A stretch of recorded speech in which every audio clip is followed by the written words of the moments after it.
Her new perfume, someone else's hands. I make sense for a living, which means I spend my days turning memory into something you can wear. Brides who want to smell like the apricot tree outside a childhood window, actors who need the smell of an ocean storm to find a character. People bring me their private weather and ask me to bottle it. If there's a magic to it, it's small and practical. A pinch of bergamot, a lesson in patience, a willingness to listen with your nose. My wife Maya used to call my studio the confessional. She'd come in after work, shrug off her coat, sit on the stool by the window, and offer me her wrists like a benediction. I'd tap a dropper against her skin and she'd close her eyes, breathing in whatever I'd mixed that day. Summer rain on slate roofs, late peaches, the shadowed sweetness of good tobacco. It was our ritual. I watched the skin of her pulse learn my work. She watched me learn her. We're good together. Not perfect, no marriage is, but good in the way steady light makes a room honest. I know what she eats when she's stressed, sourdough crust, torn open at the counter. She knows which of my shirts I wear when I'm trying to be brave, indigo linen, rolled sleeves. We've been married long enough to have a file of jokes that only we understand, and young enough that we still mistime our kisses and laugh about it like teenagers. The first change came in the subtlest way. Her scent came home with an echo that wasn't mine. It was a Wednesday. Maya had spent the day at the Gilded Finch, a boutique hotel near the river that believed in velvet, dim lamps, and the kind of service that pretends not to see. She's the brand director for a group that turns old buildings into places where people decide to misbehave beautifully. She's good at it. She knows exactly how much shadow is flattering, which playlist makes even the shy feel interesting, where to place a mirror so conversation improves. She kissed my cheek and I caught it. Not her usual orbit of citrus and white tea, not the almond warmth of her skin, but something smoky and polished. Iris burned at the edges, a hint of leather and charred sugar. The smell of a door closing and a hand sliding along it. Masculine, if you believe in those categories. New. You okay? She asked, her mouth still close to my face. It was a familiar closeness. Tonight it felt annotated. Long day, I said and kissed her properly, trying to taste the truth in it. It was all there. Her, us, the ordinary sweetness. And behind it, a ghost in cufflinks. She went to shower. I stood in the kitchen, hands on the counter, listening to the water and the rational voice in my head. The rational voice reminded me that the Finch was full of perfume. The bar alone could sketch a map of hearts on a busy night. My wife moves through crowds like a conductor. Smell isn't proof of anything but proximity. Still a perfumer's curse, you notice. I tried to ignore it. For 2 days I labeled vials and pretended to forget. I walked to the river and taught myself to name the way winter smells when it's making up its mind. Iron, a low ache of wood smoke, the tinny clean of approaching rain. On Friday morning, Maya left early with a dress bag and a quick kiss. Launch night, she said. The Finch is about to start thinking it's famous. Come if you want or meet me after, or, she smiled a little sideways, we could try something new. What counts as new? I asked, liking the challenge in her voice. Let's meet as strangers, she said. Late, at the hotel bar, you approach me. You make me interested. I've been doing R&D on that for years, I said. Do it again, she said, and let the elevator take her. I spent the day making a fragrance I would wear for her. I built it like a letter, top notes of lime and cold white mint for the first hello, a heart of neroli and a little cardamom for the heat that knows better, a base of clean cedar because I wanted a memory of wood floors and the way her back arches when she stretches in the morning. If I'm boasting, forgive me. In my work, aspiration smells like something too. At 10, I shaved and put on the suit that never fails me. I tucked the vial into my pocket and walked to the Finch. The doorman recognized me from tastings I'd done for the owners. We nodded like men who understood the importance of performance. The bar was already narrating itself. Groups curved around low tables like commas. People touched phones and glasses and each other with equal attention. A Japanese bartender pressed a lemon peel along the rim of a coupe, and the air let out a soft animal sigh. I took a seat where the mirror made me complicit and ordered a soda with lime. Sometimes a clear head is the most dangerous drink. Maya arrived late enough to be noticed. She wore a dress that told the truth but politely, black with a deep V and sleeves like the idea of wings. She paused at the top of the steps that led down into the bar, reading the room with that director's gaze. When she saw me, she didn't come over. She moved through the crowd saying small hellos until a man detached himself from the scenery and took her elbow like a suggestion. I'd seen him before in photos in rooms. Adrian Vale, the investor who liked to be mistaken for an artist. Everything about him suggested attention had taught him bad habits. He always dressed as if he'd been told to keep it interesting and took that as a dare. Tonight he wore midnight blue and a tie he'd loosened just enough to say he had better things to do. He leaned in toward Maya. She leaned back just enough to keep the conversation both possible and impossible. The room clapped itself quieter by a degree. The hotel manager made a toast. People performed happiness. Through it all, the wordless exchange between Maya and Adrian wrote itself with very fine ink. Listen, smile, boundary, boundary. When she finally reached the corner where I sat, she touched her fingers to the table but not to me. "Is this seat taken?" she asked. "Kid, I saved it for you," I said, because that was the line I'd used the first night we met, at a different bar, when we both knew the world had changed and refused to say so yet. She laughed, real, delighted. I offered her my wrist and she breathed in. A little shiver traveled along her shoulders and settled where my eyes could see it.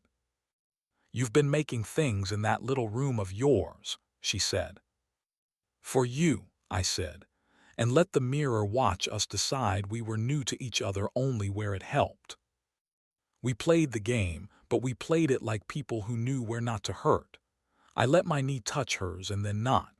She brushed a non-existent crumb from my lapel, and my heartbeat sped up in that slow, southern way, lazy, then mad. Nothing we did would scandalize a stranger, but I could feel the voltage building, the way you feel storm in the tongue before it shows itself in the sky. Adrian passed within arm's reach and the air altered, leather, smoke, charred sugar. The same ghost from Wednesday, now with a pulse and a face. He said something to Maya that required both hands, one to gesture, the other to promise he wouldn't use the first for anything impolite. She smiled with courtesy and didn't give him more. "Is this the part where you get jealous?" she asked me, not unkind. "It's the part where I get honest," I said. "Your perfume's changed." She looked at me surprised and not. "It hasn't," she said, "but the room has." We didn't fight. It wasn't the night for it. We danced the way people do when the dance isn't choreography but consent. I put my hand on the small of her back, higher than a stranger's, lower than a friend's, and felt her stand a little taller into it. We left before midnight, arm in arm down the street, winter thinking about whether to fall. At home, she showered. I hung my suit jacket on the chair by the bed and out of habit smoothed the lapels. There it was, the faintest smear of coral at the edge of my collar, her lipstick, our kiss. A good stain, the kind you don't rush to erase. But beneath it, when I lifted the fabric, a whisper of that other scent, far away and still too close. I didn't sleep much. I'm not proud to say I did the small betrayal people do when they're afraid to be humiliated. While Maya made coffee in the morning, I picked up her silk scarf from the back of the chair and brought it to my face, as if the answer to an unasked question might be hiding in the folds. her own perfume, her hair, and there, as soft as a thought you almost forget to have, the leather smoke again, faint like aftersong. "Find anything?" she asked from the door. I set the scarf down as if I'd been asked to hold an egg and chose not to break it. "Yeah," I said. "I found that I'm an idiot when I'm tired." "No," she said, crossing to me. "You're a perfumer when you're worried, which is the same thing with better vocabulary." She took the scarf from my hands and slipped it around my neck, pulling me close. Her voice went low, the way it does when she's about to revise a plan. "He's a sponsor," she said. "He's used to being treated like a possibility. I laughed at a joke to give the night good manners, not because I needed him. If you want me to rescind his existence, say so. But I don't want to start making the world smaller because of people who mistake a mirror for an invitation." "What do you want?" I asked. "I want you," she said. "In public. In rooms that make it easy to forget to. I want you to come to the launch tonight and stand at my right because you belong there. And afterward, I want you to take me home and ask me to take off this dress like we're grown." "That's specific," I said. "I'm in brands," she said. "We hate vagueness." At noon, a woman I didn't know came into my studio carrying a jacket like a wounded animal. She wore a linen shirt with the sleeves rolled, and a face that said she'd slept badly and meant to. She placed the jacket on my counter. "Can you fix this?" she asked. A line of stitching had torn away at the pocket. A slosh of red wine had left a bloom like a bruise. I touched the fabric lightly.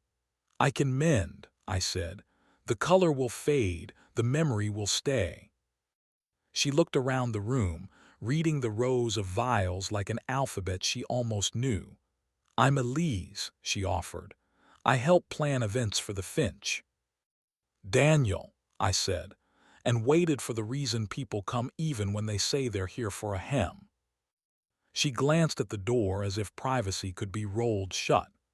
"Adrian uses scent like a stage," she said. "He gifts bottles to women who sit where you watched your wife sit last night. They mistake a courtesy for a signature. I saw him try to put a hand on her waist in the kitchen. She moved and he laughed like it was the joke he meant to tell." I didn't realize I'd been holding my breath until I let it out. "Why are you telling me this?" I asked. "Because I used to find him flattering," she said simply. "Flattery is like cheap perfume, too much at once, nothing left by morning. I watched your wife leave the kitchen alone. I watched her scan the room until she found you. It felt like someone choosing the right scent after too many wrong ones." She looked relieved. Relief, it turns out, smells like new paper and the first cut of an orange. That night the Finch gave itself to its story. Candles burnished the bar, the band made the floor feel elastic, the mirror earned its salary. I arrived not as a spy but as someone invited. I wore the fragrance I'd made, not to mark territory but to be undeniable in the way honesty is undeniable. Maya saw me and the fear I hadn't named relaxed its shoulders. She took my hand and folded it into the crook of her arm. We did the rounds together, donors with ties like small boasts, women in dresses that apologized for nothing. When Adrian approached, I felt the air move and tightened my fingers once, a signal that did not ask permission from anyone but her. "Daniel," he said, voice smooth as satin, "I hear you make storms in bottles." "Only the ones people survive," I said. He smiled like he had a drawer of them. "You too are." He searched for a word that would flatter him by association. "Memorable." Maya smiled a professional smile with nothing behind it. "Enjoy the party, Adrian," she said, and pivoted toward the balcony. Outside, the river carried the city's secrets downstream. She leaned against the cold rail and turned to me with the look she keeps for when she's about to admit what she already knows. "I liked that he liked me," she said. I didn't like me liking it. I left the kitchen because the room started to smell like a story I didn't want to be in. I noticed the smell, I said. Of course you did. She touched my jacket, fingertips learning the grain. I won't be alone in a room with him again. If he insists, I'll send Elise. She bites. I laughed, glad for the ordinary sound of it. I want a rule, I said. Name it. No secrets in places where the lighting makes liars look interesting, I said. If a conversation needs quiet, we have a kitchen for that. Agreed, she said. And you, if someone admires your hands because they look like work. They do, I said. You can say thank you, and then tell me so I can admire them worse. We stood there until the band started a song that had meant driveways and car stereos to us once.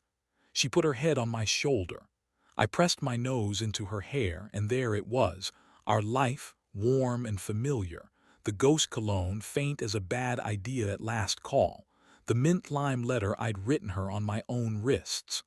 Behind us, the hotel bar reheated its decadence. In front of us, the river practiced letting go. When we went home, we didn't play strangers. We played us.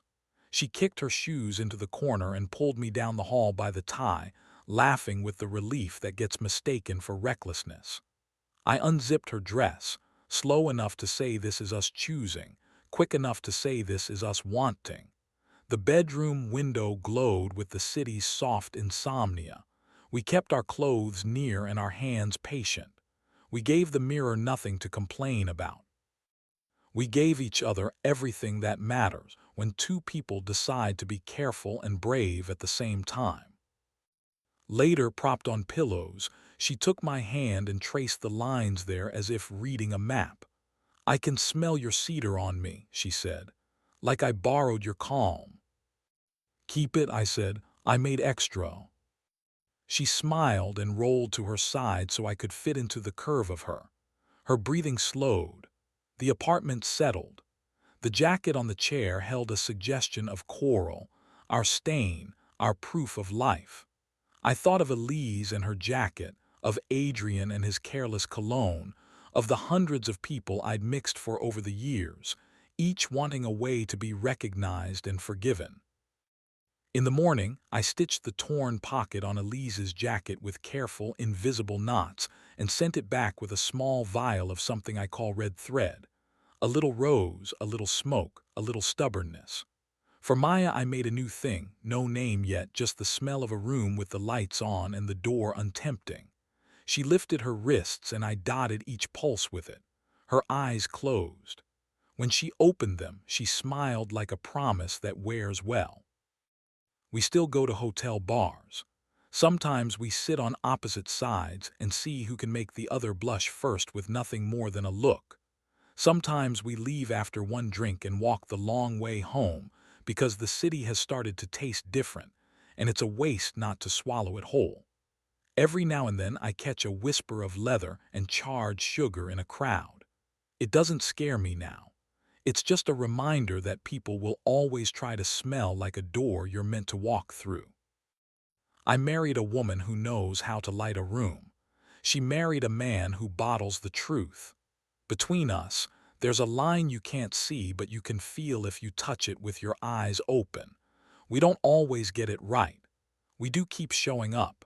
And when the night gets noisy and the mirrors lie, we lean in close, breathe each other in, and remember what we chose.